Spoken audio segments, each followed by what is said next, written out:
Not sure whether I want to go with the 9800X3D or the 9950X3D. Let me know down in the comment section below which CPU we should be using with this bad boy right here. Do want to make a quick note. Gigabyte did end up sending me this.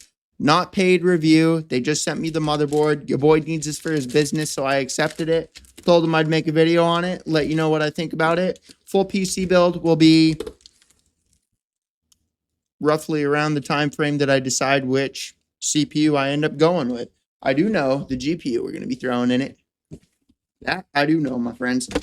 First things first, every single time I look at a motherboard, the most important part of it to me as a content creator is the part that I'm about to show you. Are you ready for this? Let's go. All right. Look at my muscular. I'm so muscular. Ready? You guys are going to see it before me. That does not look very good.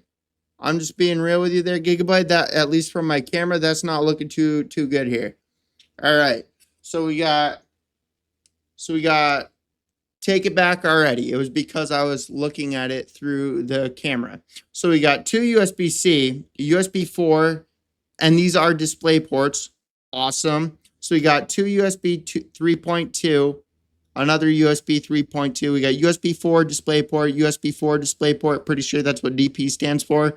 Then we got the USB 3.2 here, and then we got a couple of normal USBs up there alongside the HDMI. So we do have a Q flash button.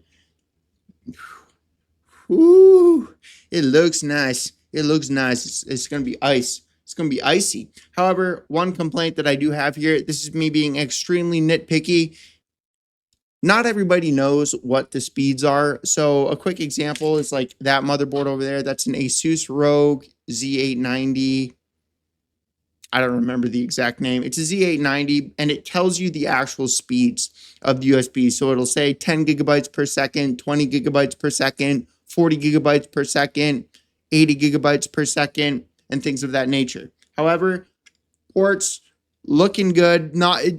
If you're looking at it through the camera, I didn't see this USB right here when I first glanced, but you see there's quite a bit of USBs on this fella. Aesthetically, looks great. It's going to go good with all the other parts that we put inside of the computer. Performance-wise, don't know yet. However, Gigabyte, it's a pretty good company when it comes down to motherboards.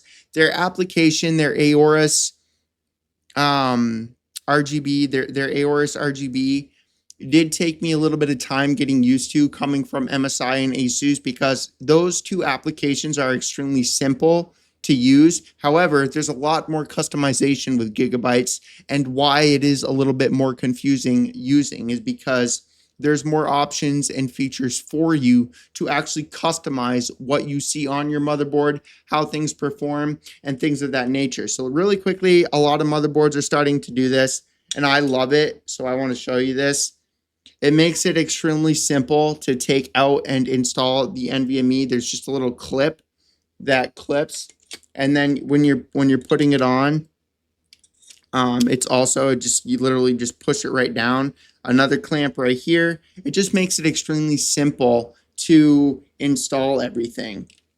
So you are going to have the ability to either use the obnoxiously annoying CPU coolers that still use these little AMD brackets, and then you are going to be able to unscrew these for the more awesome CPU companies that actually make coolers that attach to the CPU in a really awesome, non-frustrating way. Love you companies that actually take the path of Intel and don't make us hook it over those little hooks. Anybody that's built computers many times throughout the years, ladies and gentlemen, you know just as well as I know that that is a pretty big deal, okay? So where's the thingamajig? Definitely a perfect wording for it. So you got your hard drive stuff. You got a bunch of nice, beautiful little stickers up on in here. We got an extra NVMe pad, which is nice. That's not something that I see very often. Oh my goodness. We even have the front panel. This is a benefit to anybody that's getting like one of the lower end, more potato style motherboards. I know it's like a terrible way to word that is potato style motherboards, but or not potato style motherboards, potato style cases.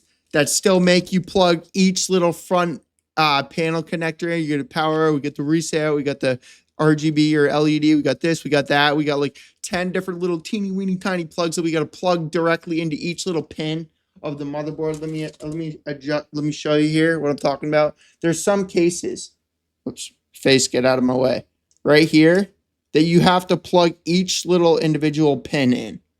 Those are the front panel connectors. Annoying when the motherboard is already in your case. You got to manhandle it with your, you got to work around everything.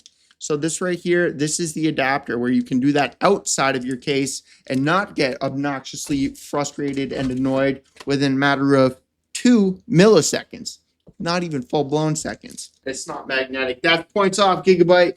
This should be magnetic. This is a Wi-Fi. However, it is extremely minimalistic. So, I mean, I'm not gonna diss it. However, that's points off, bro. Points off, points off, points off. Busting out rhymes up in here.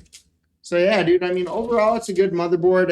I mean, I really don't like unboxings, but they asked me if I wanted to do an unboxing of this thing, and I said yes. So yeah, full PC build will be up soon. It is going to be 5090 build, 2 terabyte, 32 gigabytes, all that wonderful stuff.